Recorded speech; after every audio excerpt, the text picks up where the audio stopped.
అందరికీ కూడా హృదయపూర్వక వందనాలు. అందరికీ వందనాలు. అందరూ బాగున్నారా? మంచిది. మీకు రాత్రికాల విషయము చెప్పాలి. బాహ్య శుద్ధి. ప్రతినిత్యము కూడా ఇక్కడ ఇవ్వబడిన అంశాల మీద మనం వాక్యము ధ్యానం చేస్తున్నాము. అందుకు సంబంధించిన మాటలు పొందుపరిచిన పరిశుద్ధ గ్రంథంలో నుంచి విలువైన సంగతులు, ఆత్మీయ అర్థాలు మనం నేర్చుకునే ఆసక్తిని బట్టి ఆత్మదేవుడు నిత్యము మనకి బోధిస్తూ వస్తున్నారు. ఈ మాటలు మళ్ళా 40 దినాలు 40 రోజులు మాత్రమే వెళ్ళాడు. తర్వాత మళ్ళా అడ్వెంట్లోకి మనం వెళ్ళిపోతాం కనుక ఈ మాటలు వినాలన్నా, దీని గురించి చూడాలన్నా సంవత్సర కాలం మనము ఆగాలి. అందుకు ప్రతి సంవత్సరం అలానే చేసేలాగా కాకుండా ఈ మండల కాలంలో నేర్చుకుంటున్న మాటలు ఎవరు నేర్చుకునే రీతిగా వ్యక్తిలో ఉంచుకుంటే మరియు హృదయంలో దాచుకుంటే ఎప్పుడైనా వాటిని తలపోస్తూ వచ్చి గుర్తు చేసుకుని మన ప్రార్థనలో జ్ఞాపకం చేసుకుని వాక్యాన్ని ఎత్తుబట్టి ప్రభుతో మాట్లాడవచ్చు. అందుకు వాక్య లేఖనాలను గుర్తు చేసుకుందాం. చదవబడిన 3 పాఠాల నుంచి కూడా బాహ్య శుద్ధి గురించి చక్కటి వివరణ ఇచ్చారు. బాహ్య శుద్ధి అంటే కనుక బయట, బాహ్య అంటే బయటే కదా, బయట మీరు బాగా ఉన్నారన్న పేరు మీ ప్రభు పెట్టడానికి వేషధారులారా అన్నారు. అంతే కదా, వేషధారులారా అంటే మీరు వేషం వేసుకున్నారు. వేషం వేసుకుంటారు. సంక్రాంతికి వచ్చారు సత్యాసరిస్తుంది, డ్రామాల్లో ఉండదు, సినిమాల్లో ఉండదు కదా. అంటే వారికి ఇవ్వబడిన పాత్రకి వారు ఆ వేషము వేసుకుంటారు. కానీ వీరు చేసే పరిచర్యకి వీరు కలిగిన వేషానికి సెటప్ లేదు. ఇది పరిచర్య చేయవలసింది దేవుడి పరిచర్య కనుక అటువంటి వేషధారణతో చేస్తే ఏమాత్రము కుదరదు. మీరు ఎలా ఉన్నారు అంటే మీరు వేషధారణ వలె ఉన్నారు. మీ వేషం ఎలా చేసుకుంటే అక్కడ మనం పొందుపరిచిన మాటలన్నీ చదువుకుంటే ఎవరు ఏ వేషధారణలో అంతరంగంలో ఎలా ఉన్నారో తెలియజేస్తున్నారు. ప్రభు ప్రశ్నిస్తూ మాట్లాడుతున్నాడు. నీవు ఇంత బయట అంత అందంగా అంత భక్తిగా కనబడుతున్న నీ అంతరంగాన్ని దేవుడు చేయలేదా? బయట చేసిన వాడు దేవుడు లోపల చేయలేదా? నీ అంతరంగాలను కూడా ఆయనే చేశాడు కదా. కానీ మీరు పళ్ళెం పెట్టుకు శుభ్రంగా కలకలాడేలాగా మెరిసేలాగా విమోచన శుభ్రం చేసేస్తున్నారు. కానీ అంతరంగం ఎలా ఉందో తెలుసా? అధిదేవత్వంతోనూ తోపుతోనూ సమస్త కల్మషంతోనూ నిండి ఉన్నది. మన ఎలా శుద్ధి ఉంటుంది? బయట నీకు శుభ్రపరుచుకుని గట్టిగా లేకపోతే శాస్త్రులాగా, పరిశీలిలాగా, ధర్మశాస్త్రోపదేశులాగా బయటికి క్రైస్తవులాగా, విశ్వాసులాగా మనం కనపడితే సరిపోదు. నేరం చూస్తున్నా బయట అందరూ వస్తారు, వారికి మీరు కనిపించుకుంటున్నారు, కనపడుతున్నారు. కానీ నన్ను ఆరాధించడానికి కదా, నన్ను బట్టి కదా క్రైస్తవులుగా లేదా నా పిల్లలని కదా మీరు వెళ్తున్నారు. నా పిల్లలకు తగ్గ సంబంధించిన గుణాతిశయాలు, సద్గుణాలు, స్వస్థ బుద్ధి అనేది అంతరంగంలో ఉందా అని ప్రభు రాత్రికాల సమయంలో మన ముందు పెట్టిన శాస్త్రుల పరిస్థితులతో పాటు ఆయన పిల్లలుగా క్రైస్తవులుగా ఉన్న అందరితోటి మాట్లాడుతున్నారు. ఇది వ్యక్తిగత పరిశీలన చేసుకోవాల్సింది. ఒకరిని ఏది కూడా సరిపోదు. ఎందుకంటే వాక్యం మన ముందు పెట్టి ఎప్పుడో సత్సంగులుగా ఉన్నప్పుడు చెప్పిన శాస్త్రులు పరిశీలన గురించి చెప్తే వాళ్ళు ఇక్కడ లేరు. వారి గురించి మాట్లాడుకుంటే ఏమాత్రం ప్రయోజనమో లేదు. కానీ ఆ వాక్యాలు చదువుతూ, ఆ వాక్యాలు వింటూ ఆయన పిల్లలుగా, విశ్వాసులుగా, క్రైస్తవులుగా ఆయన వస్తే ఎత్తబడి వారిగా, ఆ పరలోకంలో ఉండవలసిన వారిగా ఉన్న మనము మన కోసమే గ్రహించుకుంటే కనుక స్వీయ పరిశీలన, వ్యక్తిగత పరిశీలన చేసుకుంటే మన అంతరంగంలో ఏదుందో మనకే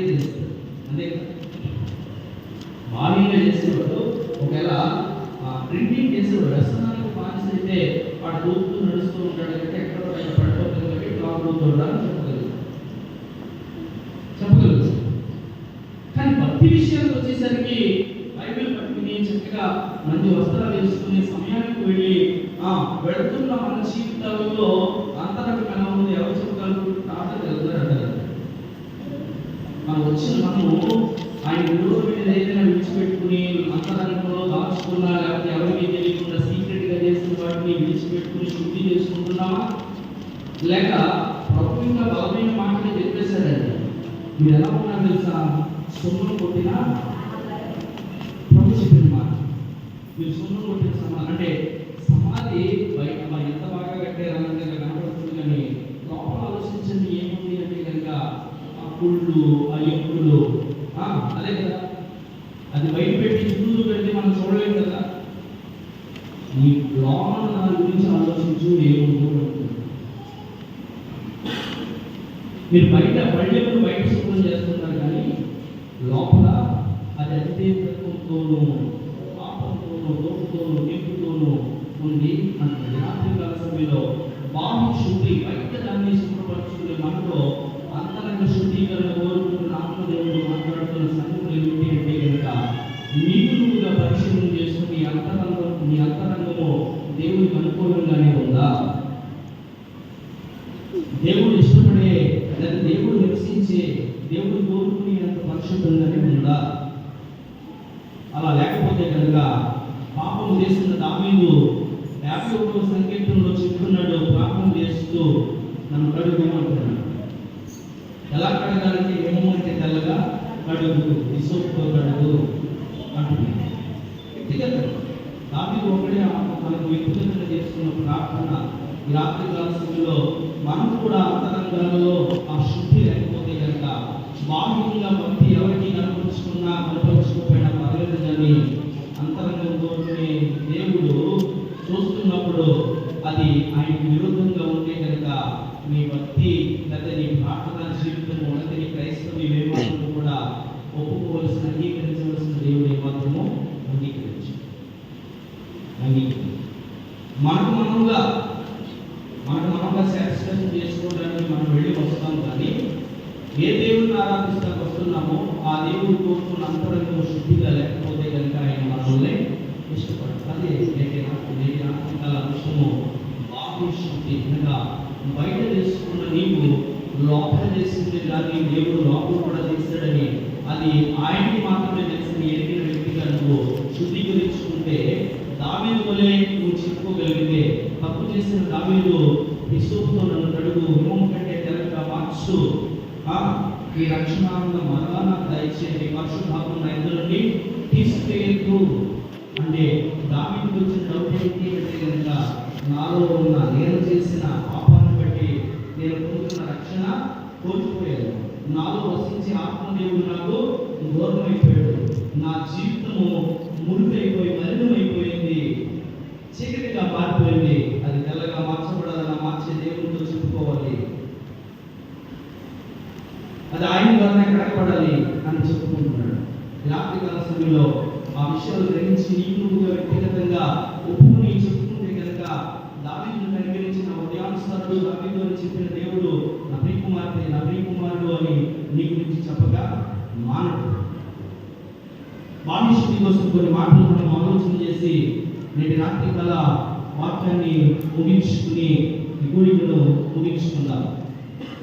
ఇక పాత నిబంధన వాక్య భాగంలో కూడా మీరు చదివితే పూర్తిగా గ్రహిస్తే కనుక ఎలీషా దగ్గరికి వచ్చిన వారు ఒక పట్టణం దగ్గరికి వెళ్తే అక్కడ చూసి ఎలీషా ఒకవేళ సంతోషిస్తాడేమో అని చూడడానికి చాలా అందమైంది ఈ ప్రదేశం, చూడడానికి ఎంతో సుందరమైంది ఈ ప్రదేశం, కానీ మనిషి బతికే నీళ్ళు అన్నది మంచిది కాదు, నీళ్లు మంచిది కాదు. ఆ నీళ్లు మంచిది కాకపోతే భూమి నిస్సారం అయిపోతుంది. నీళ్లు మంచిగా పంటలు పండుతాయి, ఉప్పు నీటితో పంట లేకపోతే ఇక చెప్తున్నాడు చేతులు తాగడానికి పని చేస్తాయా అని. అందుకనే రాత్రి కాలంలో కొత్త పాత్రలు మార్చబడాలి అంటే కనుక ఉప్పు అనే వాక్యం నీలో ఉండాలి. ఉప్పు దేనికి సాదృశ్యం తెలుసా? పాడైపోతా అన్న దాన్ని కూడా పాడకుండా నిలవడానికి సాదృశ్యం. ఉప్పు పాడు చేయదు, దేన్ని కూడా పాడవదు. ఒకవేళ పాడైపోయేది కూడా ఉప్పుతో జతపరిచి ఉంచితే అలాగే ఉంటుంది. రాత్రి కాలంలో ఉప్పు సాదృశ్యమైన వాక్యము లోపల కొత్త పాత్ర అనగా కొత్తగా నూతనంగా మార్చబడిన పాత్రలో ఉంటే కనుక నువ్వు ఎప్పటికీ కూడా పాడవు. అందుకే వాక్యం చెప్తున్నాడు, నేను పాపం చేయకున్నట్లు ఉప్పు అనే వాక్యం నా హృదయంలో లోపల ఉంచుకున్నాను. ఇక వారాన్ని చూడు గురించి కొన్ని మాటలు గుర్తు చేసిన వాక్యాన్ని ముగిస్తాను. చదివిన ఆ రాజుల 2వ గ్రంథంలో 2వ అధ్యాయము 11వ వచనం నుంచి 22వ వచనం వరకు చదివారు. 28వ వచనం చదవండి ఒకసారి.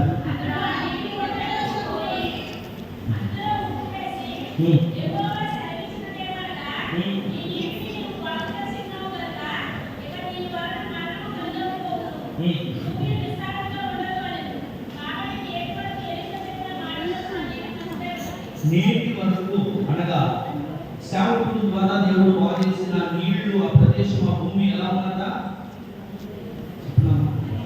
మంచిదే. నేటి వరకు రాయబడింది. మళ్ళా నేటి ఈ మండల కాలంలో కూడా అలాగా మంచిగా మార్చబడితే కనుక ప్రభు వచ్చే వరకు కూడా అలా మంచిగానే ఆయన రాక వరకు ఆయన ఇష్టపడే పాత్రగా నీవు ఉంటావు. ఎలీషా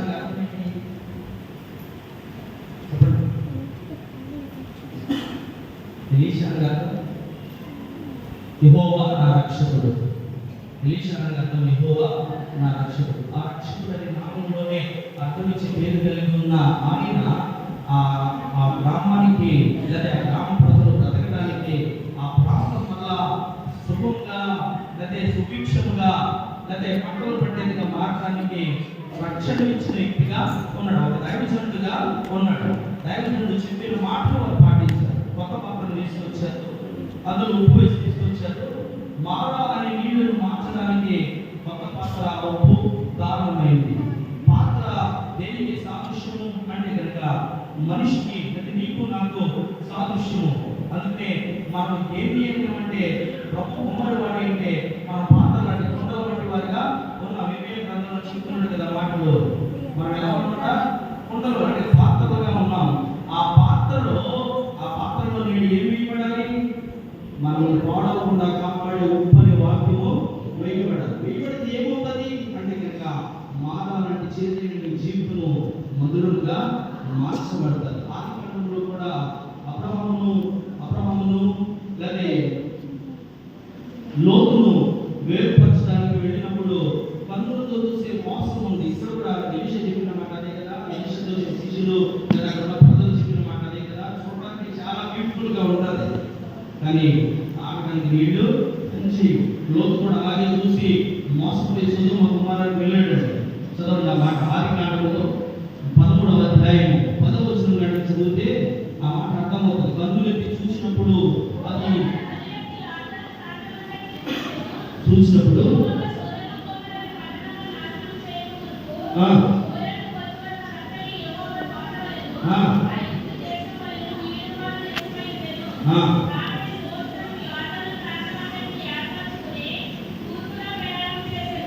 దేంతో చూశాడంట? కన్నులైతే చూశాడు. ఈ ప్రాంతం కూడా ఎలా ఉంది? కన్నులతో చూడడానికి బాగానే ఉంది. కానీ సొదొమ కుమార మంచిదా? దాని పాపము దేవుని దృష్టికి చాలా ఘోరమైనదిగా ఉంది. దానికి శిక్ష తప్పిందా? తప్పలేదు. ఇక్కడ ఎలీషా మాట విన్నారు. కొత్త పాత్రలు ఉప్పు వేశారు కాబట్టి అది మధురంగా మంచిదిగా నేటి వరకు ఉండగలిగిందిగా ఉంది. అలనాడు నీటి ముందుగా ఉన్న గౌరి దగ్గర ఉండి చెబుతూ వచ్చాడు. ఎవరో వినండి. ఇరవై కాలాన్ని బట్టి అగ్నికంగా ఆకాశం నుండి కూర్చి ఆ పట్టణాన్ని సొదొమ కుమారుని మొత్తం దహించి వేసి మాట వింటే శ్రేష్టం ఉంటుంది వాక్యం. ఇక నైవేద్యంతో పాటు ఉప్పు వేయమని నాటకంలో దేవుడు చెప్తూ వచ్చిన మాటలు కూడా చూద్దాం. లేవికాండం 2వ అధ్యాయం 13వ వచనం. నీవు అర్పణ అర్పించినప్పుడు ప్రతి నైవేద్యమును ఉప్పు చేర్చవలెను. ఉప్పు చాలా ప్రాముఖ్యమండి. అలాంటి దేవుడు సృష్టించిన ఆ ఉప్పు నేటి వరకు కూడా దాని ప్రాధాన్యత, ప్రాముఖ్యత ఏమాత్రం కూడా తగ్గలేదు. అన్నీ వేసుకుంటున్నాడు, అన్నీ వేసుకుంటానంట ఉప్పు. ఆ ఉప్పు లేకపోతే నువ్వెంత రుచికరంగా వండినా కానీ ఆ రుచినిచ్చే ఉప్పు లేకపోతే అది నిష్ప్రయోజనం. అందుకనే ప్రతి నైవేద్యంలో చూడండి, ఈ నైవేద్యం అర్పించిన ప్రతి అర్పించినప్పుడు సమాధానపరమైన ప్రభు నైవేద్యంతో ఉప్పు చేర్చమన్నాడు. అంటే ఉప్పు దేనికి సాదృశ్యంగా ఉంది? ఇప్పుడు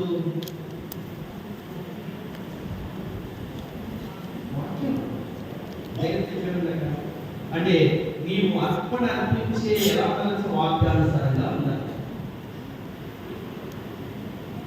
ఏదో వచ్చాను కదా తప్పదని 10 రూపాయలు వేసాను కదా అని కాదు. నువ్వు వర్ధిల్లుకొలది, నువ్వు ప్రేరేపించుకొలది. ఇక్కడ బలిపీఠానికి సమీపిస్తున్నప్పుడు నీకు కృతజ్ఞత ఎంతవరకు ఉండాలి అంటే కనుక వాక్య సంబంధమైనదిగా ఉండాలి. అదే నీవు అర్పణ అర్పించినప్పుడు ప్రతిసారి కూడా నాకు ఏం చేస్తారంట? ఉప్పు చేస్తాను. ఉప్పు దేనికి సాదృశ్యంగా ఉంది? వాక్యానికి సాధన. నువ్వు అర్పణ అర్పించేటప్పుడు వాక్య సంబంధిగా దాన్ని అర్పించండి. మనసుల కోసం అలాగా కనపడేలాగా, మనసుకు తెలిసేలాగా కాదు. వాక్యం అయితే అలా చెప్పట్లేదండి. అర్పణ అర్పించమని కుడి చేతితో వేసింది ఎడమ చేతికి తెలియడం ఉండదు.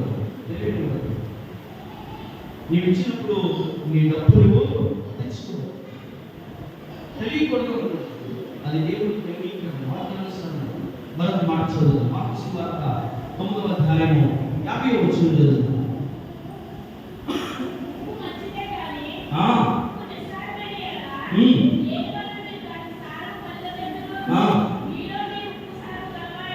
ఎలా ఉన్నారట? మీలో మీరు ఉప్పు సారం కలవారై ఉండాలి. ఉప్పు అనే వాక్యపు సారం కలిగిన వారుగా ఉన్నారు. నిస్సారం అంటే ఏంటి?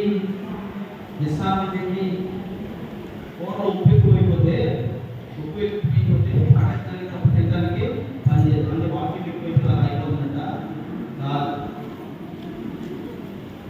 ఆ వాక్యం తెలిసిన వ్యక్తులు ఏమన్నా మాకు ఎప్పుడో తెలుసు. ఆ చిన్నప్పుడు మాకు ఎప్పుడో తెలుసు. అంటే వాడి జీవితంలో ఏమైపోయింది? నిస్సారం అయిపోయింది. ఎప్పుడు తెలుసుకోవడానికి ఇప్పటి వరకు వేల సంవత్సరాలుగా మిలియన్ ప్రసంగాలు వెళ్ళిపోతున్న నూతనంగా ఉండే పరిశుద్ధ గ్రంథం ముగించబడిందని కానీ నాకంతా తెలిసింది ఎక్కడ చెప్పడానికి సరిపోదు. ప్రతి నిత్యం నూతనంగా ఉంది. వాక్యం ఎన్నిసార్లు 100 సార్లు చదివిన భక్తులు ఉన్నారు. అలా ఎందుకు చదవగలిగారు అంటే వారు చదువుతున్న కొద్ది నూతనత్వమే. అందుకనే వాక్యాన్ని బట్టి అంటున్నాడు భక్తుడు, ఈ వాక్యము ఉంటే నేను దాదాకంటే మధురమైనది. వాక్యం నిస్సారమైపోతుంది కాదు, నీ వ్యక్తిగతంగా విషయాల్లో నిస్సారమైపోతావు, పనికిరాని వ్యక్తిగా అయిపోతావు అని. అందుకే ఉప్పు సారం కలిగి ఉన్నటువంటి వాక్యానుసారంగా జీవించండి. దాంట్లో ఉన్న సారం ఏంటంటే, ఆ వాక్య సారాంశం ఏంటంటే, ఆ వాక్యం చెప్పిన ఆత్మీయ అర్థం ఏంటంటే అది తెలుసుకుని దాని సరంగా నడుచుకోండి అని ప్రభు ఉప్పును గురించి చెప్తున్నాడు. ఇప్పుడు రాత్రి కలసంలో పాత్ర అంటే ఏంటి? మనమే. అండ్ మన ఈ పాత్ర మామూలుగా టీ పెట్టి తీసుకొచ్చిన తర్వాత అది బయట పాడేసిన తెల్లగా వంపుని టీ పెట్టి అదే పాత్రలో పెట్టేస్తున్నాం. వాటర్ ఉండిన తర్వాత మళ్ళీ దాన్ని శుభ్రంగా బాగా శుభ్రం చేసుకుని వంట చేస్తామా? దాంట్లో చేస్తామా? చెయ్యి. ఆ వాటర్ ఉండే సమయానికి మళ్ళీ దాన్ని ముందుగానే శుభ్రపరచుకుని ఆరబెట్టుకుని ఉంచుకుంటారు. మీ అందరికీ బాగా తెలిసిన విషయం. అలాగే ఆ వంటలు సాదృశ్యమైన నాటకం వచ్చే సమయానికి నువ్వు శుభ్రమైన కొత్త పాత్రగా మార్చబడాలి. అలా మార్చబడి నీకు సిద్ధంగా ఉన్నావు. ఆ పాత్ర వంట చేయడానికి సిద్ధంగా ఉంది. దాన్ని ఏదైనా చేయొచ్చు. అలాగే నువ్వు కూడా శుభ్రపరచబడిన కొత్త పాత్రగా ఉంటే కనుక, వాక్యం అనే ఉప్పు దాంట్లో ఉంటే కనుక, మార్చబడిన కొత్త పాత్ర నీవు చెడిపోవు. వాక్యం నీలో ఉంటే కనుక నేను పాడైపోలేదు. అందుకనే కొత్త పాత్రగా మార్చబడాలని, అందులో వాక్యం అనే ఉప్పు ఉండాలని ఈ రాత్రి కాలశంలో దేవుడు తెలియజేస్తున్నాడు. ఇక బాహ్యం గురించి, అంతరంగం గురించి ప్రభు చెప్పిన మాటలు మనం గుర్తు చేసుకుని వాక్యాన్ని ముగించుకుందాం. స్వార్థ పాఠ్య భాగంలో 23వ అధ్యాయం 13వ వచనం నుంచి 33వ వచనం వరకు మనం చదివాం. అందులో 25వ వచనం మనం చదివితే కొన్ని మాటలు ప్రభు చెప్తున్నాడు. వేషధారులైన వారు కదా,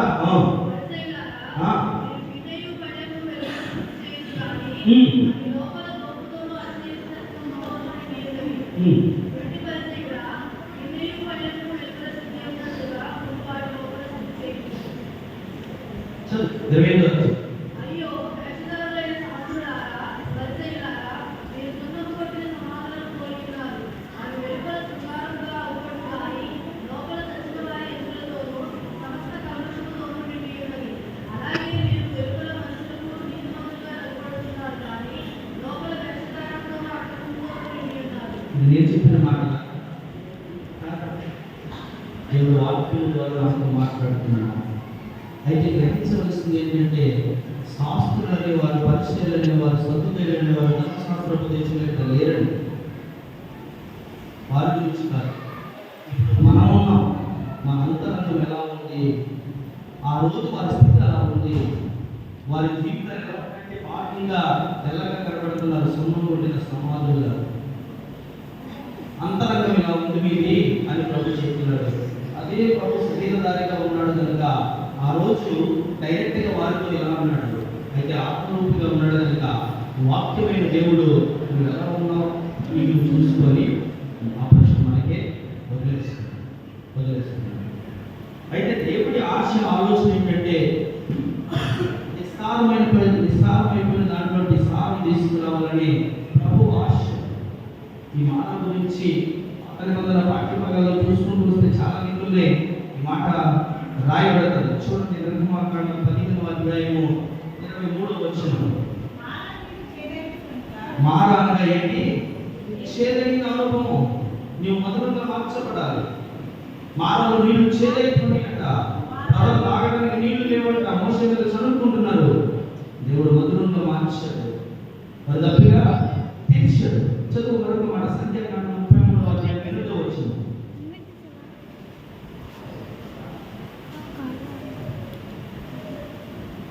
చదవాలి 33 సంఖ్యాకాండం.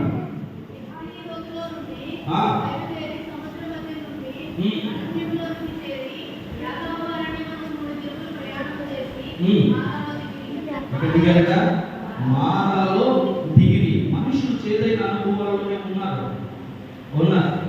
అక్కడ ఎపిసోడ్ గురించి రాశాడు. కానీ మారా అనే అర్థం ఏంటంటే చేదు. దానికి సాదృశ్యం చదవండి. రూతు గ్రంథం 1వ అధ్యాయం 20వ వచనం చదవండి ఒకసారి. సర్వశక్తులు నాకు చాలా దుఃఖం కలిగజేశాడు కనుక ఏమనుంటుంది? చేదు అంటే అనుభవాలు నా జీవితంలో ఉన్నాయి కనుక మధురమనే మన నయోమని పిలవబడ్డాను నేను అందులో కాదు. ఎందుకు ఈ మాటలు చెప్పానంటే ముందు చెప్పిన మాటల ప్రదేశాల గురించి అయితే ఇది ఋతు గ్రంథంలో వచ్చేసరికి వ్యక్తిగతంగా వచ్చేస్తుంది. ఈ రాత్రి కాలంలో మారాన్ని చేదైన అనుభవం ఉండకూడదనే ఆ చేదైన అనుభవం లోన ఉన్నదాన్ని బట్టి నీ జీవితము ఆ మారాగా ఉండిపోద్దని, ఆ లోన దాన్ని ఆ అధితత్వాన్ని మెరుపును ఆ సమస్త కల్మషాన్ని విడిచిపెడితే కొత్త పాత్రగా మార్చబడతావు, నూతన సృష్టిగా మార్చబడతావు. కొత్త పాత్రగా మార్చబడి నీలోనికి ఉప్పని వాక్యం చేరితే ఎప్పుడు చెడిపోవు. అప్పుడు నీ మార అనుభవాలన్నీ మధురంగా మారిపోతాయి. ఎలాగైతే అక్కడ ప్రదేశం అంతా ఆ నీళ్ళంతా ఆ కొత్త పాత్రలు ఉప్పు వేసిన తర్వాత నీళ్లు కలిపినప్పుడు ఆ నీళ్లు మధురంగా మారిపోయి ఆ భూమంతా సారం కలిగేదిగా నీటి వరకు ఉండిపోయిందో, అలాగే నీవు కూడా ఈ రాత్రికాల సమయంలో వాక్యం అనే ఉప్పు పాత్రగాను మార్చబడి శుద్ధి చేసుకుంటే, పాత్రగా ఉన్న నీలోకి వాక్యం అనే ఉప్పు చేరితే రాకడనే ప్రభు వచ్చే వరకు కూడా నీవు పాడాలి. కొత్త పాత్రగా మార్చబడాలి. అలా ఉన్న వారి గురించి కొన్ని మాటలు గుర్తు చేసుకుందాం. మత్తయి సువార్త 15వ అధ్యాయం 19వ వచనం. రాష్ట్ర దురాలోచన గురించి ప్రభు చెప్తున్నాడు. దురాలోచనలు, నరహత్యలు, వ్యభిచారములు,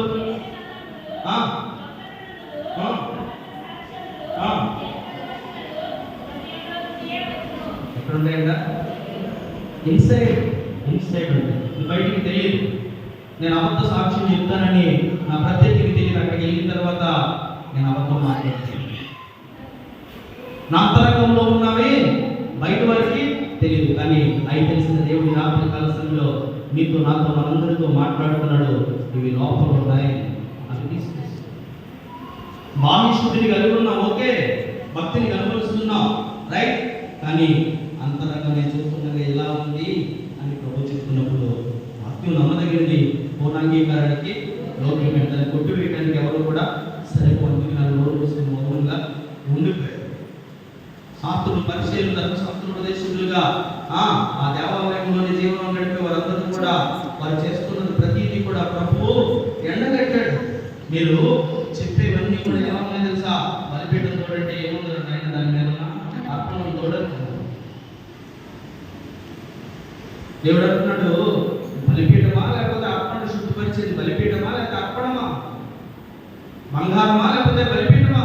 అంటే ఆ బలిపీఠం మీదకి వెళ్ళింది కనుక అర్పణ శుద్ధి అయింది కదా. ఆ బలిపీఠం మీదకి వెళ్ళిన అర్పణ ఎందుకు శుద్ధి అయింది? ఆ బలిపీఠం అనే దేవుడి దగ్గరికి వెళ్ళింది కనుక. కానీ నువ్వేమంటున్నావు తెలుసా? ఆ బలిపీఠం తోడొద్దు, అర్పణ తోడని పెట్టుకుంటున్నావు. అసలు నీ పరిస్థితి ఎలా ఉందో తెలుసా? నీ ఆశ ఎలా ఉందో తెలుసా? తోపు అనేది లేకుండా ఒంటెను ఒడిగట్టి ఒంటిని అంగా ఎంత మిగిలినా కానీ అప్పుడు పరిస్థితులు అలాగే ఉన్నాయి. ఏలి కుమారులు అంటే ఏలి అనే యాజకుడి వంశం అయిపోతే కారణం ఏంటో తెలుసా? వారు దేవుడికి ఇవ్వాల్సిన వాటిలో కూడా ఆతురత ఆగలేకుండా ముందు తెచ్చి తినేసేవారు. ఆశలు వేయిపోయాడు. అందుకనే అప్పుడున్న పరిస్థితులు కూడా అలాగే ఉన్నాయి. ప్రభువు వారితో చెప్తున్నాడు, ఈ రాత్రి కాల సమయంలో ఆ మాటలు ఆలోచిస్తున్న మనం కొత్త పాత్రగా మార్చబడాలని ప్రభు హెచ్చరిస్తూ, బాహ్యంగా నీవు వాక్య శుద్ధి కలిగిన క్రైస్తవుడివే, కానీ అంతరంగం ఎలా ఉంది? అది శుద్ధి చేసే వాక్యం అనేది లోన లేకపోతే, ఆ వాక్యం అనేది లోనకి వెళ్ళాలంటే నీవు శుద్ధి చేసుకోకపోతే, కొత్త పాత్రగా మార్చబడకపోతే, ఆ వాక్యం అనేది లోనకి వెళ్ళకపోతే నేను వచ్చే వరకు నీవు ఉండలేవు. వాక్యం నీలో లేదు కనుక నీవు పడిపోయే అవకాశం ఉంది, పాడైపోయే అవకాశం ఉంది. వాక్యం లోనుంటే నీవు పాడవలేదు అని చెప్తున్నాడు. చదువుకునే మాట లూకాసు వార్త 11:40.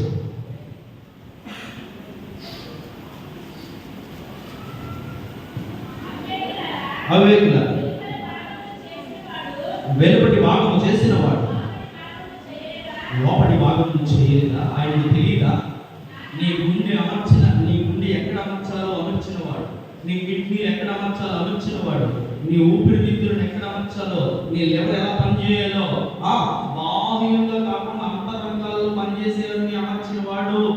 నీ ఆలోచన నీ హృదయంలో ఉంచుకున్న ఈ ఆలోచనలు, మత్సరము, కలనము, వేదము, వివేకము ఇవన్నీ కూడా తెలియక లోన చేయలేదా? బయట చేస్తున్నాడు అని ప్రభు అంటున్నాడు. మార్క్సు వార్త 2వ అధ్యాయం 7వ వచనం. 7వ అధ్యాయం 6వ వచనం. 7వ అధ్యాయం 6వ వచనం.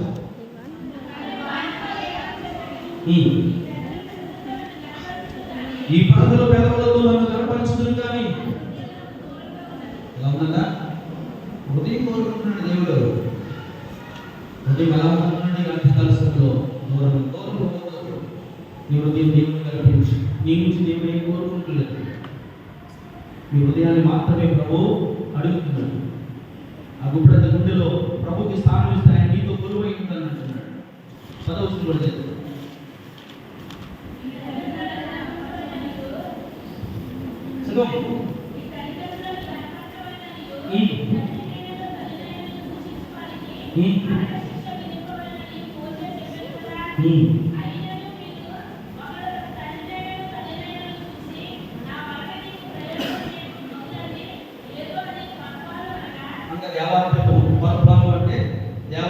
అంటే దేవుడికి జలాలే.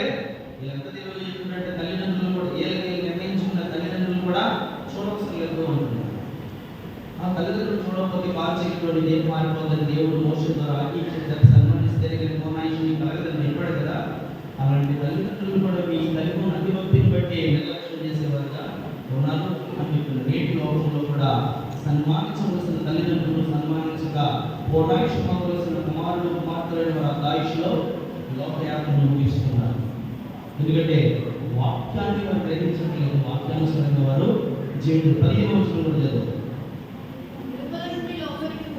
వెలుపల నుండి అనగా తినేవి ఏది కూడా లోపలికి వెళ్ళిన తర్వాత మనిషి అమృతపరచవు, కానీ లోపల నుంచి వచ్చేవే నేను పెట్టిన భోజనాలు మనం చెప్పేటువంటి ఆయన ఆల్సిన 25,000 రూపాయలు ఇస్తారంట. ఇస్తర్లో ఉన్న భోజనాలు 25,000 అంట ఒక ఇస్తారు ఖరీదు. కానీ ఈ 200 పెట్టేవాడు ఎందుకు ఎన్ను డేమ్స్ కక్కలేకపోతే అదే మొక్క చిన్నపిల్లలు కక్కలాడారు కక్క బిడ్డకి వెళ్తే ఎక్కువ మాట్లాడుకున్నాడు ముక్క లేకపోతే అన్నాడు. అంటే చూడండి ఎలా అంటే ఇదే ఈ అపవిత్ర పరచు మనిషిని లోన నుంచి వచ్చే మాటలు, లోన ఆలోచనలు, లోన అంతరంగంలో పెట్టుకున్న చదువు సార్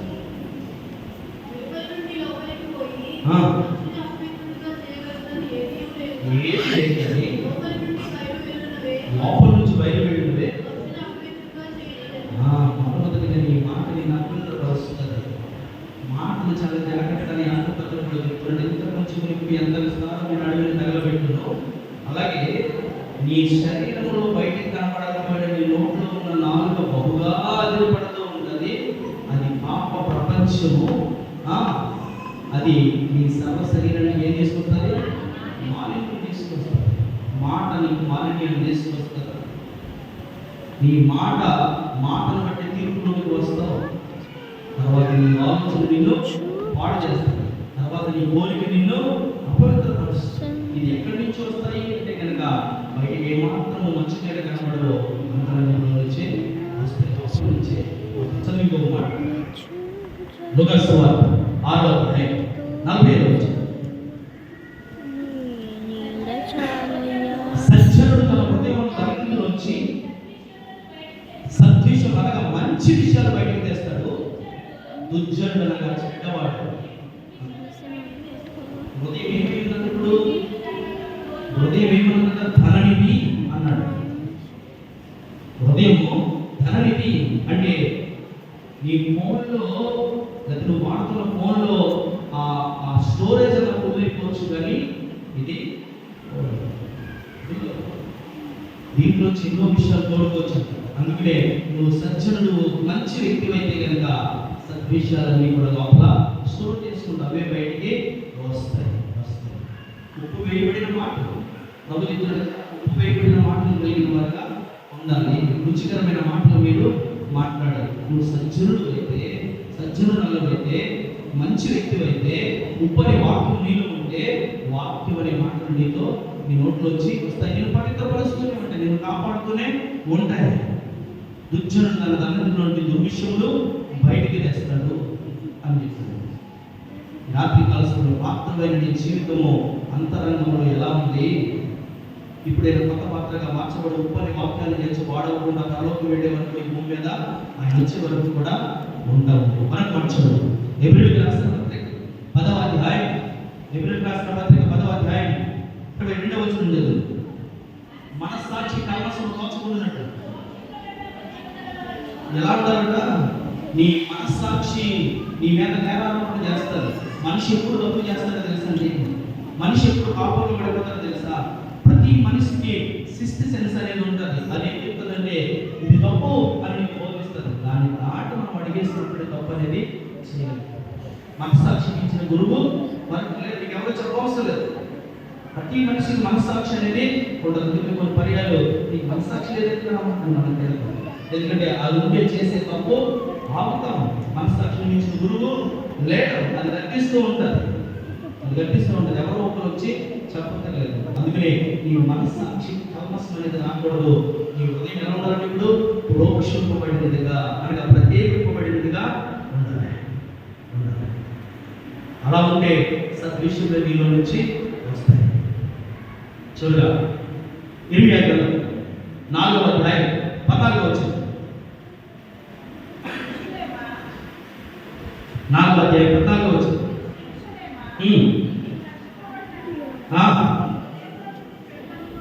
ఏది తీసుకోండి, నీవు రక్షణ పొందాలని దేవునికి ఇష్టంగా మాట్లాడంటే నీ హృదయంలో ఉన్న చెడుతనం చేసేస్తావు. ఏం చేయాలట?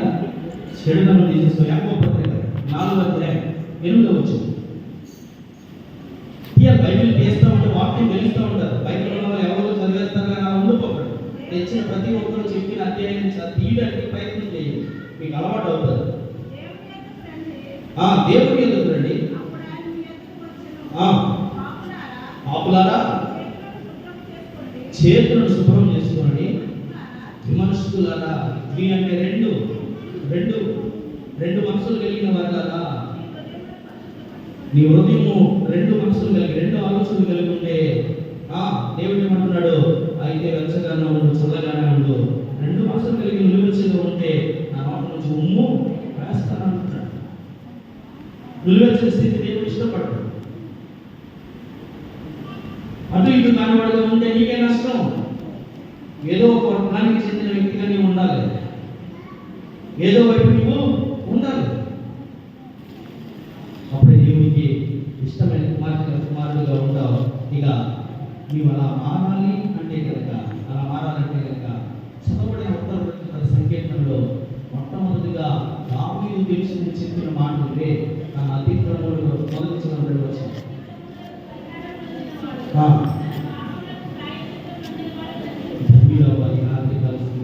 ఐదవ వచనం ముగించుకోవచ్చు.